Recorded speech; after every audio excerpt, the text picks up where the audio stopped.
Sui Tulodo, Ingmadio Mangunkarso, Tuturi Handayani. Selamat datang di channel Yadi Villain Official. Assalamualaikum warahmatullahi wabarakatuh. Selamat berjumpa kembali di media pembelajaran Yadi Villain Official. Kali ini saya akan membahas mengenai energi dalam sistem kehidupan. Nah, materi ini adalah materi ilmu pengetahuan alam kelas 7 semester 2 bab 6. Baiklah, sebelum kita mulai, mari sama-sama kita berdoa sesuai ajaran dan keyakinan kita masing-masing. Berdoa mulai. Bismillahirrahmanirrahim. Energi dalam sistem kehidupan, banyak sekali yang menjelaskan mengenai pengertian daripada energi.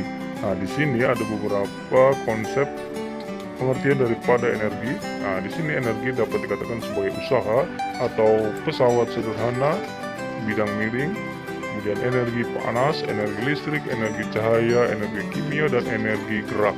Dan energi mekanik, energi kinetik, energi potensial, ada hukum kekuatan energi. Energi merupakan kemampuan untuk melakukan usaha atau kerja, atau untuk melakukan suatu perubahan. Itu disebut energi.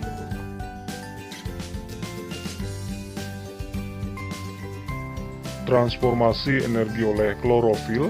Yang pertama, klorofil adalah zat hijau daun yang terdapat dalam organel sel tumbuhan yang disebut kloroplas.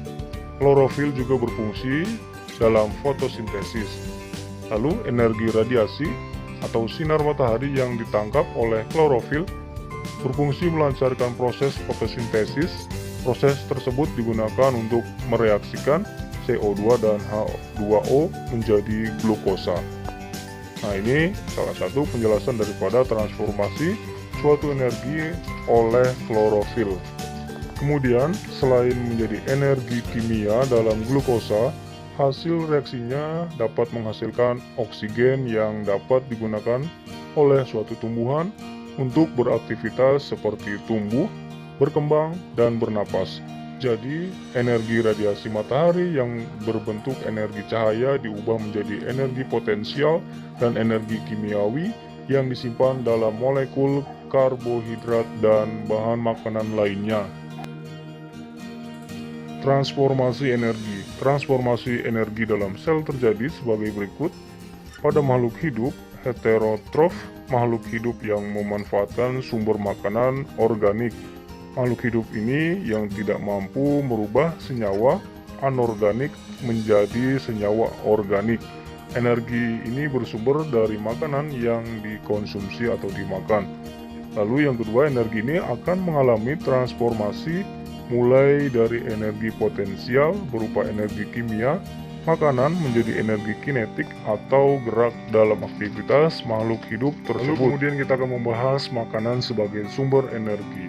Metabolisme merupakan totalitas proses kimia di dalam tubuh. Metabolisme juga meliputi segala aktivitas hidup yang bertujuan agar sel tersebut mampu untuk tetap bertahan hidup, tumbuh, dan melakukan reproduksi. Semua sel penyusun tubuh makhluk hidup memerlukan energi agar proses kehidupan dapat berlangsung. Lalu sel-sel menyimpan energi kimia dalam bentuk makanan, kemudian mengubahnya dalam bentuk energi lain pada proses metabolisme. Dan proses metabolisme ini di dalam sel melibatkan aktivitas sejumlah besar katalis biologik yang disebut enzim dan berlangsung melalui respirasi katabolisme dan sintesis anabolisme. Dua lintasan kimia metabolisme adalah yang pertama katabolisme yang merupakan penguraian suatu zat menjadi partikel yang lebih kecil untuk dijadikan energi. Lalu anabolisme yang merupakan reaksi untuk merangkai senyawa organik dari molekul-molekul tertentu agar dapat diserap oleh tubuh. Nah, ini adalah dua lintasan kimia yang bekerja dengan secara partikel yang lebih kecil untuk menjadikan suatu sumber energi yang ada di dalam tubuh.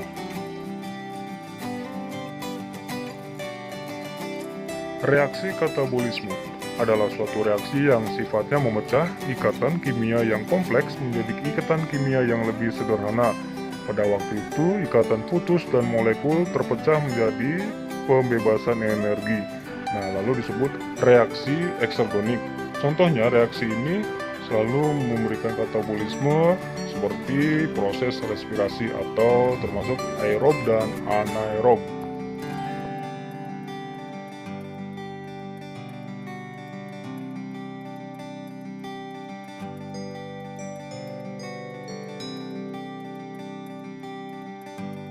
Berikutnya, reaksi anabolisme adalah reaksi pembentukan, yaitu pembentukan molekul sederhana menjadi molekul kompleks.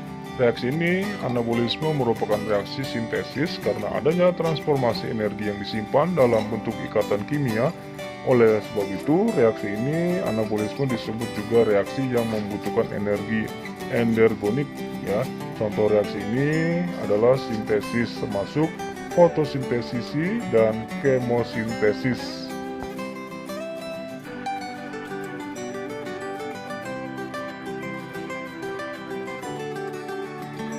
Fotosintesis merupakan perubahan energi cahaya menjadi energi kimia dalam bentuk glukosa. Lalu proses yang dilakukan oleh tanaman atau makhluk autotrof lain. Kemudian membutuhkan cahaya, air, dan karbon dioksida. Lalu reaksi ini seperti 6CO2 tambah 6H2O, kemudian C6H12O 6 plus 6O2.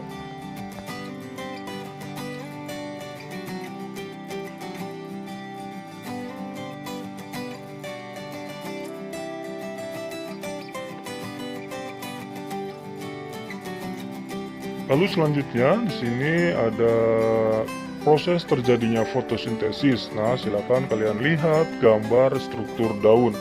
Cuticula, epidermis atas, parenchyma, pallide, mesofil, parenchyma spons. Kemudian epidermis bawah, cuticula, dan ada juga sel stomata. Nah, ini gambar di mana terjadinya fotosintesis. Semoga kalian dapat memahaminya ya setelah melihat proses fotosintesis yang ada pada layar. Kemudian struktur kloroplas. Struktur ini terdiri dari dua lapis membran. Bagian dalam disebut membran. Bagian yang tebal disebut tilakoid. Kumpulan tilakoid ini disebut granum atau jamak grana. Kemudian ada stroma, adalah cairan yang mengelilingi tilakoid. Nah, di sebelah kanan silakan perhatikan gambar ya struktur kloroplas. Di sini ada outer, ada granum, ada lumen, kemudian ada stroma dan ada inner, kemudian ada tilakoids. Lanjut, klorofil. Terletak di membran tilakoid. Klorofil ini memiliki Mg plus di bagian tengah. Ada pigmen klorofil yang memperoleh energi foton dengan cara menyerapnya pada panjang gelombang tertentu. Nah, di sini tanaman yang berwarna hijau karena panjang gelombang berwarna hijau itu dipantulkan dan tidak diserap.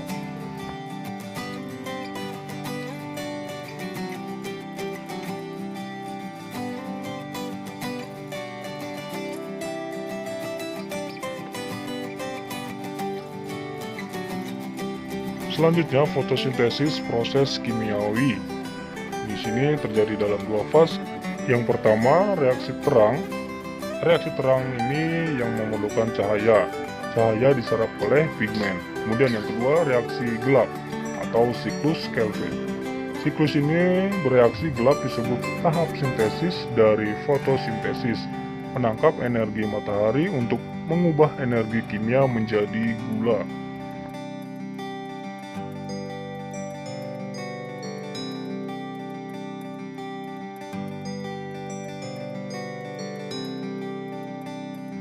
Contoh reaksi terang. Di sini reaksi terang membutuhkan cahaya, terjadi di membran tilakoid.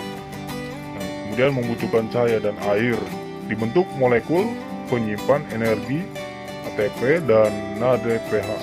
Dan lalu di sini oksigen merupakan produk sampingan daripada fotosintesis.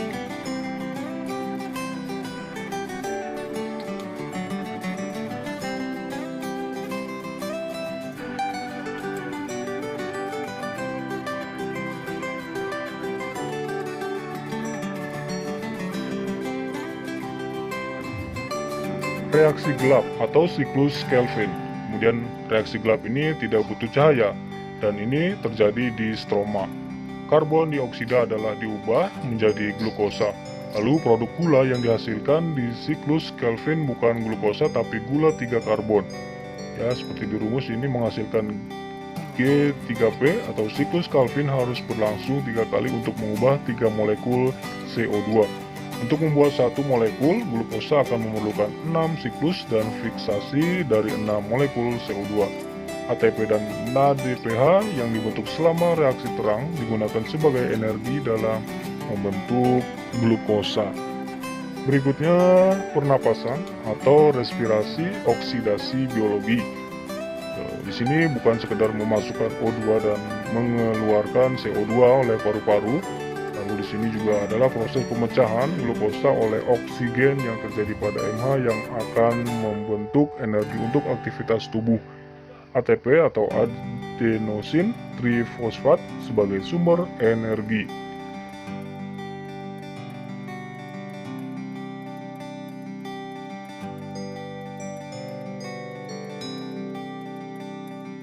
Perhatikan skemanya yang ada tertera di layar.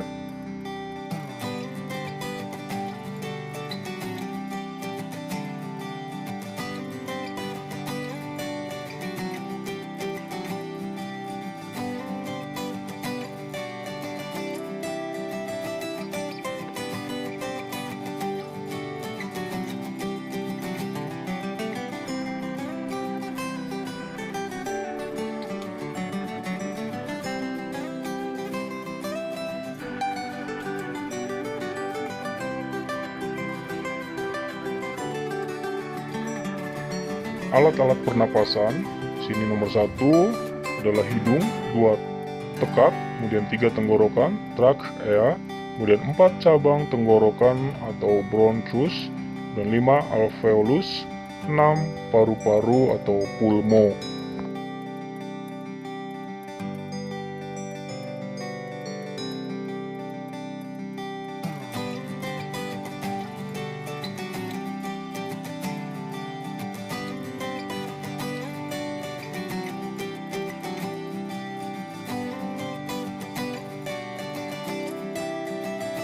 Nah, sekarang kita perhatikan gambar yang ada tertera di layar.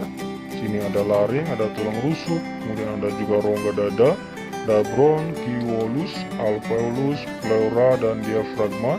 Kemudian ada rongga perut, kemudian ada bronkus, paru-paru, dan trakea.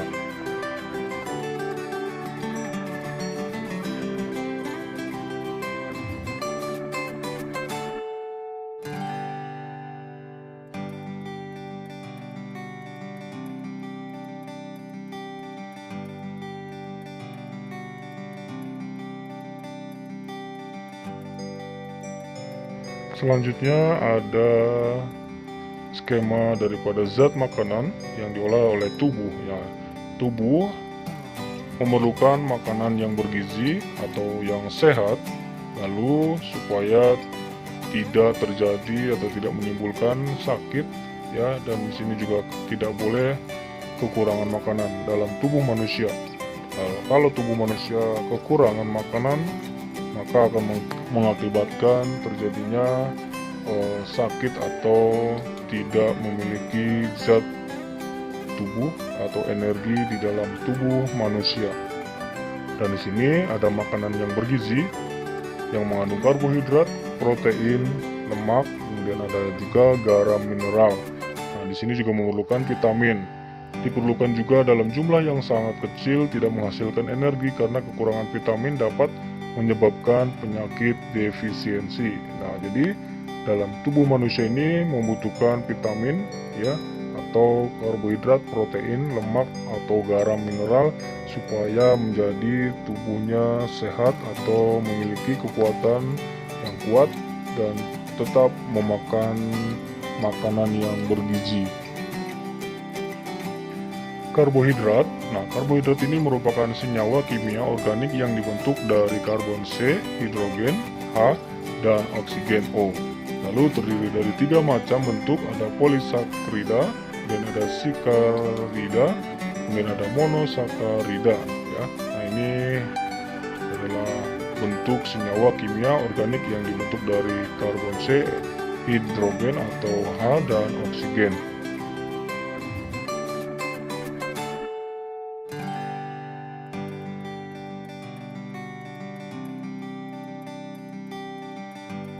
Kemudian ada protein. Nah, protein ini senyawa organik yang tersusun dari asam amino, C, H, O, dan nitrogen. 1 gram sama dengan 4,1. Kemudian di sini juga ada protein-protein, sumber makanan yang mengandung protein yang sangat baik ya bagi tubuh manusia. Ada sayur-sayuran dan ada juga daging atau ikan, susu, telur, dan lainnya.